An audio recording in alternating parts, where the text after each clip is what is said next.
Hello everyone, welcome to Align Books. आज की इस वीडियो में हम जानेंगे कि आप अलाइन बुक सॉफ्टवेयर में मोबाइल एंड एसेसरी शॉप को कैसे मैनेज कर सकते हैं।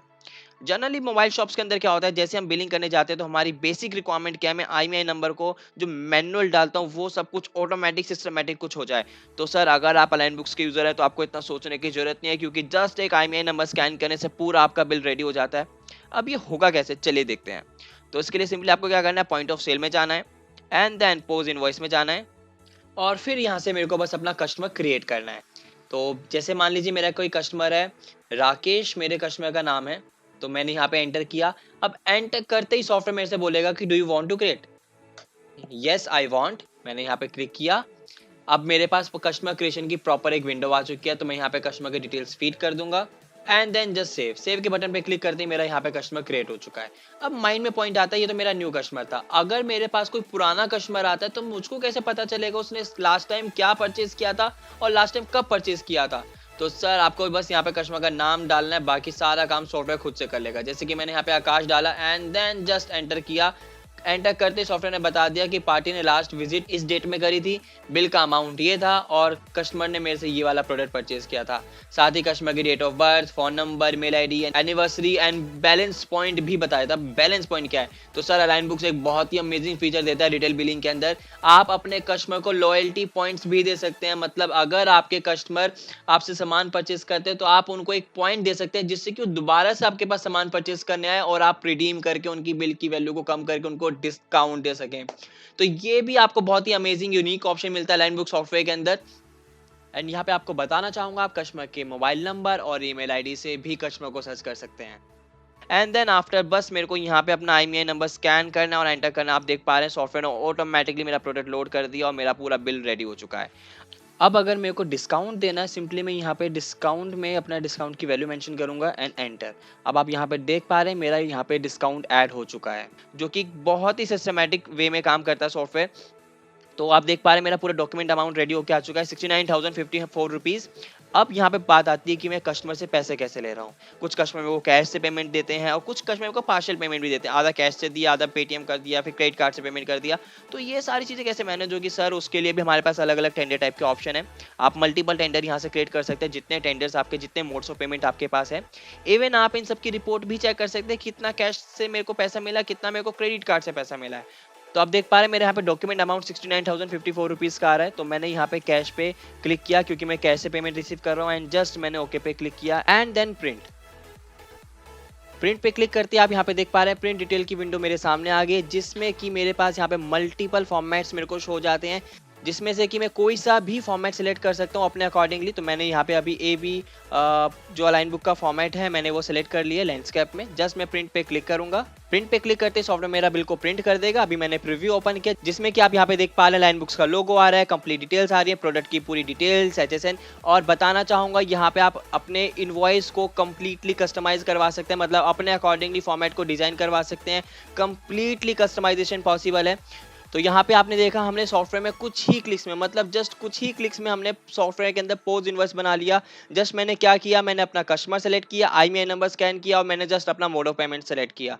सिर्फ 3 क्लिक्स के अंदर मैंने पोज इनवॉइस अपना सॉफ्टवेयर के अंदर रेडी कर लिया है। आई होप ये प्रोसेस आपको बहुत ही पसंद आने वाला है, क्योंकि ये अगर आप ऑप्शन यूज करते हैं बहुत ज़्यादा आपका टाइम बचने वाला है और आपकी बिलिंग सुपर फास्ट होने वाली है। एंड अब इसका बात आती है, पॉइंट आता है कि सर जब भी मैं सेल बिल बनाता हूँ तो मेरे को कस्टमर को कुछ आइटम सजेस्ट करनी होती हैं, तो मेरे को याद नहीं रहता, तो उस चीज़ के लिए मैं क्या कर सकता हूँ। तो सर उसका भी सॉल्यूशन अलाइन बुक्स में अवेलेबल है। जैसे ही आप कोई भी आइटम अपनी सेलेक्ट करते हैं, IMEI नंबर स्कैन करते हैं। तो जैसे मान लीजिए मैंने अपना IMEI नंबर स्कैन किया, तो आप देख पा रहे हैं जैसे ही मैंने IMEI नंबर स्कैन किया मेरा प्रोडक्ट लोड हो चुका है। अब मेरे को यहाँ से कैसे पता चलेगा, मेरे को कैसे याद आएगा कि इस वाले प्रोडक्ट के साथ मेरी क्या क्या सजेस्टेड आइटम है, मैं कस्टमर को क्या क्या सजेस्ट कर सकता हूँ। तो सर आपको टेंशन लेने की जरूरत नहीं, यहाँ पे हमने सजेस्टेड आइटम का ऑप्शन दे दिया है। यहाँ से आप चेक कर सकते हैं कि आप इस वाले प्रोडक्ट के साथ कस्टमर को क्या क्या आइटम सजेस्ट कर सकते हैं। तो जैसे कि यहाँ पे एप्पल का चार्जर है, iPhone मिनी, टेम्पर्ड ग्लासेस हैं। तो इस कस्टमर को मैं ये आइटम सजेस्ट कर सकता हूँ। लेट्स सपोज मैंने यहाँ पे अपना आइटम सेलेक्ट कर लिया, चार्जर। तो सबसे नंबर 1 पे ही आ रहा है Apple charger with USB cable. मैंने अपना प्रोडक्ट सेलेक्ट किया एंड देन जस्ट ओके, और मैंने यहाँ पे क्वांटिटी मेंशन कर दी, मैंने कितनी इनको केबल्स और चार्जर शेयर करें। तो मैंने एक ही प्रोडक्ट बेचा है। तो टोटल मेरा बिल का अमाउंट बन गया 68,400 रुपीज़। अब जो ये वाली पेमेंट लेने वाला हूँ मैं, ये गूगल पे से लेने वाला हूँ या फिर मैं पेटीएम से लेने वाला हूँ। तो मैंने इसको पेटीएम पे क्लिक किया, पेटीएम मेरा ऑलरेडी अमाउंट यहाँ पे आ चुका है। आप यहाँ से डायरेक्टली जनरेट लिंक पे क्लिक करके कस्टमर को लिंक भेज सकते हैं पेमेंट के लिए। और अगर आप चाहते हैं कि क्यूआर कोड के थ्रू आप पेमेंट करवाएं तो जैसे जनरेट क्यूआर कोड पे क्लिक करेंगे तो आपके सामने क्यूआर कोड की विंडो शो हो जाएगी, और वेरीफाई पेमेंट करना है तो वेरीफाई भी आप कर सकते हैं। तो मैं यहाँ से जनरेट लिंक कर देता हूँ। तो मेरा यहाँ से जनरेट लिंक पे क्लिक करते ही मेरे पार्टी के पास लिंक सेंड हो चुका है, वो मेरे को पेमेंट कर सकते हैं। एंड साथ ही अगर आप चाहते हैं कि आपकी कोई यूपीआई पेमेंट बेस्ड पेमेंट आ रही है तो आप गूगल पे या फिर किसी और अनदर मोड ऑफ पेमेंट से पेमेंट लेना चाहते हैं, लेट्स सपोज मैंने यहाँ से गूगल पे क्लिक करके पेमेंट रिसीव किया, तो मेरे को यहाँ पे अमाउंट मेंशन करना है 68,400 रुपीज़ का मेरा बिल अमाउंट है। मैंने इसको ओके किया and then just save. So save पे क्लिक करते आप देख पा रहे हैं सेव सक्सेसफुली की नोटिफिकेशन आ चुकी है, मतलब मेरा बिल यहाँ पे सेव हो चुका है। तो आप देख पा रहे हैं मैंने सजेस्टेड आइटम का भी बिल कुछ ही क्लिक्स में मैंने बिल को सेव कर लिया। अगर अब मैं बात करूँ कि जो मेरे फ़ोन हैं वो मेरे मल्टीपल वेरिएंट्स में होते हैं, मल्टीपल कलर्स में होते हैं, उनकी परचेज़ कैसे चलानी है और परचेज़ एंटर करने के बाद मैं उनका सेल बिल कैसे कट करूँगा, तो चलिए वो प्रोसेस भी देखते हैं। उसके लिए सिंपली आपको क्या करना है, परचेज़ मॉड्यूल में जाना है। परचेज़ मॉड्यूल में जाने के बाद परचेज़ बिल, जैसे ही आप परचेज बिल पे क्लिक करते हैं आपके सामने परचेज बिल क्रिएशन की विंडो आ जाती है। अब यहाँ पे एक नेक्स्ट पॉइंट आता है वेंडर का, कि जिससे मैं परचेस करूँ उसका मेरे को लेजर भी क्रिएट करना पड़ेगा। वेंडर का लेजर क्रिएट करने के लिए मेरे को अलग से टाइम देना पड़ेगा। लेकिन सर अगर आप अलाइन बुक्स के यूजर हैं तो आपको वेंडर क्रिएशन के लिए भी टाइम देने की जरूरत नहीं है। जस्ट परचेज बिल क्रिएशन के टाइम पर ही आप यहाँ पे प्लस के आइकन पे क्लिक करेंगे, यहाँ पर वेंडर क्रिएशन की विंडो आपके सामने शो हो जाएगी, जिसमें कि सिर्फ आपको पार्टी का जीएसटी नंबर डालना है, बाकी का सारा काम सॉफ्टवेयर खुद से करेगा। चलिए इसका भी एक डेमो देखते हैं। तो आप यहाँ पे देख पा रहे हैं मैंने यहाँ पे जीएसटी नंबर डाल दिया। जस्ट मैं फेच इन्फो पे क्लिक कर रहा हूँ, सॉफ्टवेयर ने ऑटोमेटिकली मेरी पार्टी की सारी डिटेल्स यहाँ पे ऑटोमेटिकली फिल कर दी हैं। अब मेरे को यहाँ पे कुछ भी मैनुअल डालने की जरूरत नहीं है, ना ही मेरे को पार्टी का नाम डालने की जरूरत, एड्रेस डालने की जरूरत। सॉफ्टवेयर ने सारा काम सिस्टमैटिकली कर दिया। जस्ट एक फेच इन्फो में क्लिक करने से मेरा पार्टी का लेजर क्रिएट हो गया। अब जस्ट मेरे को सिर्फ सेव के बटन पे क्लिक करना है, मेरी पार्टी यहाँ पे क्रिएट हो चुकी है और लिस्ट में भी ऐड हो चुकी है। आप देख पा रहे हैं align info solution private limited मेरी पार्टी यहाँ पे आ चुकी है और यहाँ पे सेक्शन बाद में भी सिलेक्ट हो चुकी है। अब बस मेरे को पार्टी का यहाँ पे इनवॉइस नंबर डालना है। लेट्स सपोज मेरे पार्टी का नंबर है 1234, मैंने यहाँ पे मेंशन कर दिया। अब यहाँ पे पॉइंट आता है आइटम सिलेक्शन का। जब मैं किसी भी प्रोडक्ट को परचेस करने जाऊंगा तो मेरे को आईएमईआई नंबर मेरे को यहाँ पे मैनुअली लिखने पड़ते हैं। बट सर आप अलाइन बुक यूज कर रहे हो तो आपको मैनुअल कुछ भी काम नहीं करना, सारा काम सॉफ्टवेयर सिस्टमैटिक तरीके से करेगा। जस्ट आपको सॉफ्टवेयर को कमांड देनी है। करना कैसे, चलिए देखते हैं। बस मैंने यहाँ पे अपना आइटम सेलेक्ट किया। लेट्स सपोज मैं आईफोन 13 मिनी परचेस कर रहा हूँ। यहाँ पे मेरे को सब आइटम सेलेक्ट करना होगा कि मैं कौन से वेरिएंट मतलब कौन से कलर का फोन परचेस कर रहा हूँ। तो मैंने यहाँ पे ऑलरेडी कुछ सब आइटम्स बना रखे हैं। आप अपने अकॉर्डिंगली यहाँ पे अपनी सब आइटम्स क्रिएट करेंगे। तो मैं आईफोन मिनी का रेड कलर का फोन परचेस कर रहा हूँ। जस्ट मैंने इसको ओके किया, मेरे सामने आईएमईआई नंबर की विंडो ओपन हो गई। जस्ट मेरे को यहाँ पे अपना आईएमईआई नंबर स्कैन करना है। तो आप यहाँ पे देख पा रहे हैं मैंने अपने यहाँ पे आईएमईआई नंबर स्कैन कर लिए एंड जस्ट मेरे को एंटर करना है। एंटर करते मेरे यहाँ पे प्रोडक्ट के सारे आईएमईआई नंबर यहाँ पे लिस्ट में आ चुके हैं। अब बस मेरे को ओके पे क्लिक करना है। इवन अगर आपके बहुत ही सारे आईएमईआई नंबर आप परचेस कर रहे हो तो आप यहाँ पे इंपोर्ट भी कर सकते हो। आपको मैनुअल काम करने की बिल्कुल भी जरूरत नहीं है, आपको जस्ट एक्सेल इंपोर्ट करनी है अगर आपके और भी ज्यादा आईएमईआई नंबर है तो। अब जस्ट मैं यहाँ पे ओके पे क्लिक कर रहा हूँ। मेरे प्रोडक्ट मेरी लिस्ट में ऐड हो चुके हैं। आप देख पा रहे हैं 7 क्वांटिटी मेरी यहाँ पे लिस्ट में ऐड हो चुकी है। मेरा रेट उसके अकॉर्डिंगली बन के आ चुका है और मेरा कैलकुलेशन यहाँ पे कंप्लीट यहाँ पे दिखा रहा है। 4,08,870 रुपीज का मेरा बिल बन चुका है। एंड कभी कभी हमको बिल बनाते टाइम जरूरत पड़ जाती है रिपोर्ट चेक करने की, तो उसके लिए हमको अलग से रिपोर्ट्स में जाना पड़ता है कि मेरे को लास्ट 6 मंथ की या 5 मंथ की रिपोर्ट चेक करनी है, तो उसके लिए हमको अलग से रिपोर्ट में जाना पड़ता है। बट सर आपको कहीं जाने की जरूरत नहीं है। जस्ट परचेज बिलिंग के टाइम पे या सेल बिलिंग के टाइम पे यहीं पे आपको विडगेट्स का ऑप्शन मिलता है। आप यहाँ पे देख पा रहे हैं विडगेट का एक ऑप्शन आ रहा है।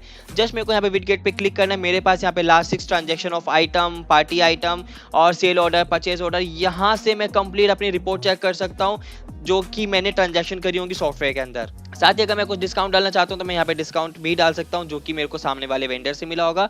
तो आप यहाँ पे देख पा रहे हैं जैसे ही मैंने इसको एंटर किया मेरे यहाँ से बिल की वैल्यू भी कम हो चुकी है।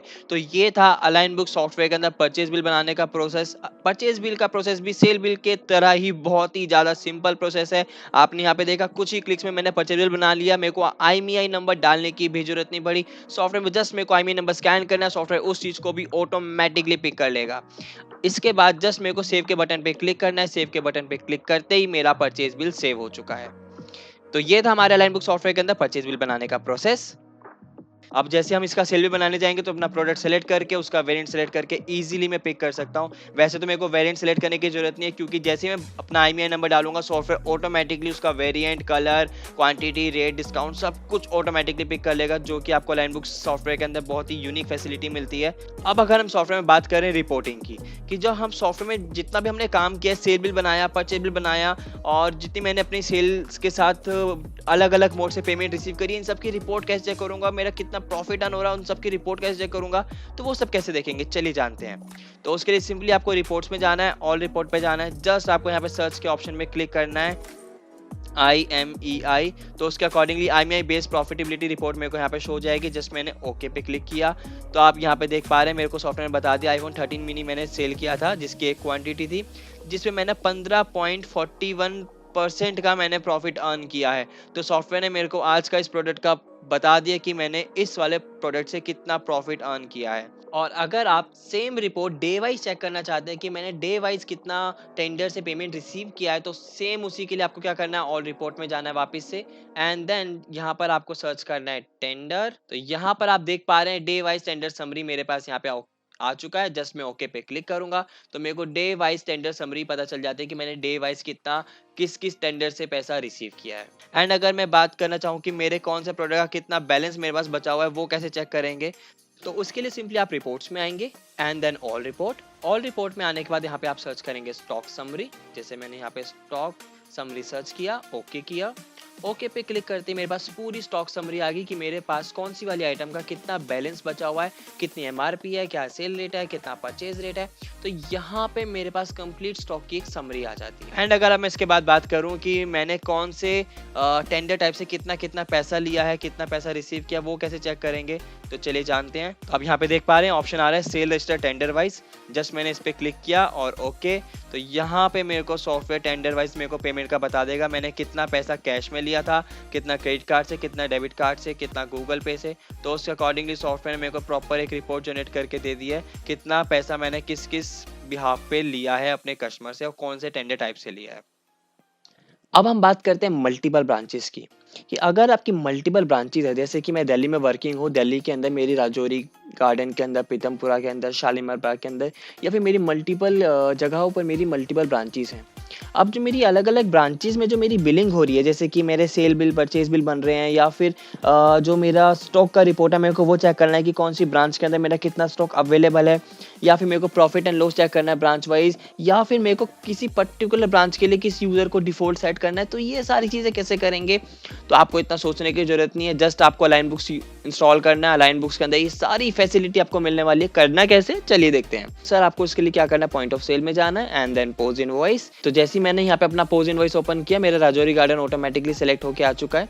और अगर अब हम बात करें डिफरेंट मॉड्यूल्स की, जैसे परचेज, रिसीट, पेमेंट, तो आपको इन मॉड्यूल्स में भी मल्टी ब्रांच सिलेक्शन का ऑप्शन मिलता है। वहाँ से आप अपने ब्रांच सेलेक्ट कर सकते हैं अपने अकॉर्डिंगली। या फिर अगर मैं दूसरी ट्रांजेक्शन मॉड्यूल्स की बात करूँ तो वहाँ पर भी आपको ब्रांच सिलेक्शन का ऑप्शन मिलता है। वहाँ से भी आप अपनी ब्रांच सेलेक्ट कर सकते हैं। अब पॉइंट आता है, जो मेरे यूजर है मेरे बिलिंग तो कर रहे हैं, मतलब उनकी जो ब्रांचेस हैं, उनकी मल्टीपल ब्रांचेस में उनकी बिलिंग हो रही है, लेकिन एज अ एडमिन मैं कैसे चेक कर पाऊंगा कि कौन सा मेरा यूजर कौन सी ब्रांच में कितना प्रॉफिट अर्न कर रहा है, या फिर मेरी कौन सी ब्रांच के अंदर कितना स्टॉक बचा हुआ है, वो सब चीजें कैसे चेक करेंगे, चलिए देखते हैं। तो उसके लिए सिंपली मेरे को रिपोर्ट्स में जाना है।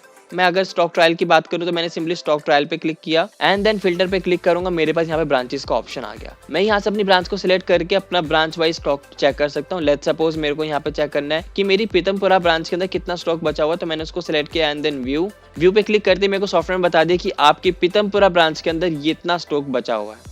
सेम अगर मेरे को ऐसी profit and loss report check करना है या स्टॉक को मेरे को और एनालाइज करना है, मतलब ये तो सिर्फ एक मेरा स्टॉक ट्रायल हो गया कि मेरा कौन सा स्टॉक कितना बचा हुआ है, लेकिन मेरे को प्रॉपर एक स्टॉक की रिपोर्ट चेक करनी है। तो उसके लिए सर आपको क्या करना है, रिपोर्ट्स में जाना है, ऑल रिपोर्ट पे जाना है एंड देन आइटम के अंदर आपको यहाँ पे स्टॉक समरी मिलेगी। स्टॉक समरी पे क्लिक किया तो मेरे पास कंप्लीट आइटम की रिपोर्ट आ जाती है कि कौन सी आइटम पे कितना टैक्स परसेंटेज लग रहा है, क्या आइटम का कोड है, क्या MRP है, क्या सेल रेट है। और अगर मेरे को इस पे ब्रांच वाइज का फिल्टर लगाना है, जस्ट मेरे को यहाँ पे फिल्टर के बटन पे क्लिक करना है। यहाँ से मेरे को अपनी ब्रांच सेलेक्ट करनी है। लेट्स सपोज मैंने पीतमपुरा ब्रांच सेलेक्ट किया एंड देन व्यू, तो मेरे को पीतमपुरा ब्रांच के अकॉर्डिंगली मेरा स्टॉक का कंप्लीट एक रिपोर्ट दिखा दिया सॉफ्टवेयर ने। अब हम इसके बाद बात करते हैं, मेरे को अगर profit and loss report check करनी है ब्रांच वाइज, तो वो कैसे चेक करेंगे। तो जस्ट मेरे को मोर रिपोर्ट पे क्लिक करना है एंड देन मेरे पास यहाँ पे मिसलेनियस रिपोर्ट का ऑप्शन आएगा। मेरे को फाइनेंशियल एनालिसिस पे क्लिक करना है, profit and loss statement T view, profit and loss statement, trading and profit and loss statement, profit and loss statement month wise. आपको प्रॉफिट एंड लॉस की कई तरीके की अलग अलग रिपोर्ट मिल जाती है, तो यहाँ पर आप अपने अकॉर्डिंगली प्रॉफिट एंड लॉस की रिपोर्ट भी चेक कर सकते हो। अब ब्रांच वाइज कैसे चेक करेंगे, जस्ट मैंने profit and loss statement T view पे क्लिक किया एंड देन मैं यहाँ से अपना फिल्टर सेलेक्ट कर लेता हूँ। मैंने इसको ईयर टू डेट सेलेक्ट कर लिया, मतलब पूरे साल का फिल्टर चेक करूंगा। और अब मैं यहाँ से सिंपली अपनी ब्रांच सेलेक्ट करूंगा। लेट्स सपोज मेरी पीतमपुरा ब्रांच की मेरे को बिलिंग चेक करनी है एंड देन व्यू। तो मेरे को यहाँ पे सॉफ्टवेयर ने बता दिया कि मेरे पीतमपुरा ब्रांच के अंदर कितने एक्सपेंसेस हुए हैं, मैंने कितना प्रॉफिट अर्न किया है। तो उसके अकॉर्डिंगली सॉफ्टवेयर ने मेरे को कंप्लीट एक डेटा रेडी करके दे दिया है। तो आई होप ये प्रॉफिट एंड लॉस का प्रोसेस भी आपको क्लियर है। अब हमारे माइंड में पॉइंट आता है कि हमने मल्टीपल ब्रांचेस तो बना ली और मल्टीपल ब्रांचेस के साथ हमने बिलिंग भी कर ली और रिपोर्ट भी देख ली, लेकिन जो मेरी मल्टीपल ब्रांचेस हैं जो उसमें यूज़र वर्क कर रहे हैं, तो यूज़र कैसे क्रिएट होंगे और यूज़र को मैं कैसे वर्क असाइन करूंगा और किसी पर्टिकुलर ब्रांच के लिए किसी यूज़र को कैसे डिफ़ॉल्ट सेट करूंगा, ये सारी चीज़ें कैसे होगी। सर ये प्रोसेस भी बहुत ईजी है बाकी प्रोसेस की तरह। जस्ट आपको कॉन्फ़िगरेशन में जाने के बाद यहाँ से आपको यूज़र क्रिएट करने हैं, जैसे कि मैंने ऑलरेडी कई सारे यूज़र क्रिएट कर चुका हूँ। और अगर मेरे को कोई उनको राइट्स देने हैं तो मैं उनके रोल्स एंड राइट्स उनको दे सकता हूँ। यहाँ से बस मेरे को अपना यूज़र सेलेक्ट करना और ओके करना है, तो मैं रोल्स और उनके राइट्स मैं यहाँ से सब कुछ असाइन कर सकता हूँ। अब बात आती है कि मेरे को उनको डिफ़ॉल्ट सेट करना है किसी पर्टिकुलर ब्रांच के लिए या रिस्ट्रिक्ट करना है किसी पर्टिकुलर ब्रांच के लिए, तो वो कैसे करेंगे। तो वापस से आप कॉन्फ़िगरेशन में जाएंगे, डेटा एक्सेस राइट में जाएंगे, देन यहाँ पे आपके पास ये विंडो आ जाएगी डेटा एक्सेस राइट के लिए, आप उनको एक्सेस दे सकते हैं। जस्ट मेरे को यहाँ पे ओके पे क्लिक करना है। देन यहाँ पर आप अपने अकॉर्डिंगली लोकेशंस जो आपने बनाई हैं, ब्रांचेस जो आपने बनाई है, काउंटर बनाए हैं, वो आप यहाँ पे अपने अकॉर्डिंगली रिस्ट्रिक्ट या फिर डिफॉल्ट सेट कर सकते हैं। जैसे कि अगर मैं बात करूँ डिफॉल्ट काउंटर की, तो मैं यहाँ पे पर्टिकुलर किसी ब्रांच के लिए किसी यूजर को सेट कर सकता हूँ। जैसे कि मैंने ऊपर आकाश डोगरा यूजर लिया है, तो मैंने पीतमपुरा के लिए सेट कर दिया। मतलब जब भी मेरा आकाश डोगरा लॉगिन करेगा और वो जैसे अपना पोस्ट बिल बनाने जाएगा, तो डिफॉल्ट काउंटर में पीतमपुरा काउंटर ऑटोमेटिकली सेट होकर आएगा। और अगर आप चाहते हैं तो ये वाला जो मेरा यूजर है इसके पास ये वाली लोकेशन दिखे ही ना, तो राजौरी गार्डन और शालीमार बाग की लोकेशन अब इसको दिखेगी नहीं, क्योंकि मैंने स्किप लोकेशन का ऑप्शन इनेबल कर दिया है। सेम ऐसे काउंटर के लिए भी कर सकते हैं। काउंटर ये वाले काउंटर जो इनको दिखेंगे नहीं, तो मैंने स्किप कर दिया एंड देन जस्ट सेव। तो जैसे अब मेरा आकाश डोगरा जो यूजर है वो जैसे ही लॉगिन करने जाएगा, तो उसको काउंटर में सिर्फ पीतमपुरा वाला काउंटर दिखेगा, बाकी कोई भी काउंटर नहीं दिखेगा और वो डिफॉल्ट अपने आप सेट होकर आएगा। आपको मैन्युअली सेलेक्ट करने की भी जरूरत नहीं है। तो आपने यहाँ पे देखा कि हमने कितने इजीली और शॉर्ट टाइम में हमने मोबाइल एंड एसेसरी शॉप को मैनेज कर लिया अलाइन बुक्स सॉफ्टवेयर के अंदर। साथ ही आपको बताना चाहूँगा अलाइन बुक्स आपको बहुत ही एक अमेजिंग एक डैशबोर्ड प्रोवाइड करता है, जिसके अंदर आप डैशबोर्ड से ही सेल, परचेज और आपका कितना अमाउंट रिसीव करना है और कितना अमाउंट पे करना है, कैशबैक में कितनी ट्रांजेक्शंस कर ली, वो सब आप डैशबोर्ड से ही देख सकते हैं। आपको अलग से कोई भी रिपोर्ट ओपन करने की जरूरत नहीं है। मिनिमम इन्वेंट्री का भी आपको डैशबोर्ड में नोटिफिकेशन मिल जाती है कि आपकी कितनी आइटम्स मिनिमम में जा रही हैं, आपके direct expenses, operational expenses, net profit, current ratio, cash का इनफ्लो आउटफ्लो सब आप डैशबोर्ड से ही देख सकते हैं। साथ ही आपको यहाँ पे राइट हैंड साइड में कुछ ऑप्शंस दिख रहे हैं, जिसमें बैंकिंग का ऑप्शन मिलता है कि आपको बैंक रिकंसिलेशन डायरेक्टली हम आपको सॉफ्टवेयर के अंदर दे रहे हैं कि आप इजी वे में बैंक रिकंसिलेशन कर सकते हैं। अगर आपका आईसीआईसीआई में अकाउंट है तो आप डायरेक्टली बैंक रिकंसिलेशन कर सकते हैं। यहाँ पे कंप्लीटली ऑटोमेशन प्रोसेस है। साथ ही आप रिसीवेबल भी चेक कर सकते हैं कितना आपका अमाउंट रिसीव करना, और डायरेक्टली आप उनको एसएमएस, व्हाट्सएप और ईमेल भेज सकते हैं अपने कस्टमर्स को रिमाइंडर के लिए कितना अमाउंट पे करना है। पेबल्स में चेक कर सकते हैं। जीएसटी का एक बहुत ही आपको अमेजिंग डैशबोर्ड मिलता है कि आप अपनी रिटर्न्स फाइलिंग, टैक्स की लायबिलिटी सब कुछ चेक कर सकते हैं एक सिंगल डैशबोर्ड से ही। और अगर मैं बात करूँ फुटप्रिंट्स की, तो आप यहाँ पे देख पा रहे हैं कस्टमर, वेंडर, एम्प्लॉय का ऑप्शन आ रहा है। तो आप यहाँ पे कस्टमर पे क्लिक करके चेक कर सकते हैं कि आपके कस्टमर कहाँ पर हैं। आपको यहाँ पे नोटिफाई कर देगा सॉफ्टवेयर। इससे आपको टारगेट सेलेक्ट करने में बहुत आसानी होगी, क्योंकि आपका कौन सा ऐसा स्टेट है या कंट्री है जिसमें आपकी डीलिंग नहीं है, तो आप वहाँ पे टारगेट कर सकते हैं अपने कस्टमर्स को। और अगर मैं अब इसके बाद बात करूँ तो अलाइन बुक्स के अंदर आपको 8 अलग अलग मॉड्यूल्स मिलते हैं, जिसमें कि सेल, परचेज, फाइनेंस, इन्वेंट्री और भी अलग अलग मॉड्यूल्स हैं। सेल्स की अगर मैं बात करूँ तो सेल्स के अंदर कस्टमर क्रिएशन का, प्राइस लिस्ट का कंप्लीट आपको एक ऑप्शन मिलता है। और उसके बाद बात करूँ तो कंप्लीट एक सेल साइकिल चेन का ऑप्शन आपको मिलता है, जिसमें कि एस्टिमेट, सेल ऑर्डर, डिस्पैच और इनवॉइस का ऑप्शन है। अगर आप एस्टिमेट बनाते हैं तो डायरेक्टली आप सेल ऑर्डर में पुल कर सकते हैं और फिर सेल ऑर्डर को डिस्पैच में और डिस्पैच को सेल इनवॉइस में पुल कर सकते हैं। और अगर आप एस्टिमेट से डायरेक्टली सेल इनवॉइस बनाना चाहते हो तो वो भी प्रोविजन अवेलेबल है, या फिर ऑर्डर से डायरेक्टली इनवॉइस बनाना चाहते हैं तो आप इजीली पुल कर सकते हैं। और अगर आप डायरेक्टली सेल इनवॉइस बनाना चाहते हैं तो वो भी कंप्लीटली पॉसिबल है। साथ ही आपको यहाँ पे पेमेंट रिसीट का ऑप्शन मिल जाता है कि अगर आपने जो बिल बनाए और आपको bill bye bill payment adjust करनी है तो पेमेंट रिसीट से आप बिल बाय बिल पेमेंट भी एडजस्ट कर सकते हैं। सेम इसी तरीके से परचेज मॉड्यूल में आपको सिमिलरली ऑप्शंस मिलते हैं, वेंडर क्रिएशन का, प्राइस लिस्ट का, परचेज रिक्विजिशन। अगर आप परचेज रिक्विजिशन जनरेट करते हैं तो ऑर्डर में पुल कर सकते हैं, ऑर्डर से जीआरएन में, जीआरएन से परचेज बिल के अंदर। और अगर आप डायरेक्टली परचेज बिल बनाना चाहते हैं या फिर डायरेक्टली ऑर्डर से परचेज बिल में पुल करना चाहते हैं तो वो भी कंप्लीटली पॉसिबल है। अगर आप इसके बाद हम बात करें फाइनेंस मॉड्यूल की, तो फाइनेंस मॉड्यूल में भी आपको मल्टीपल ऑप्शन मिलते हैं जिसके अंदर आपको चार्ट्स ऑफ अकाउंट और रिसीट पेमेंट का ऑप्शन मिलते हैं। चार्ट्स ऑफ अकाउंट में आप अपने एक्सपेंसेस और एसेट के लेजर क्रिएट कर सकते हैं, और रिसीट पेमेंट में आपकी जितनी रिसीट और पेमेंट की एंट्रीज होती हैं तो आप यहाँ से एडवांस की या फिर रिसीट पेमेंट की एंट्रीज ईजिली कर सकते हैं।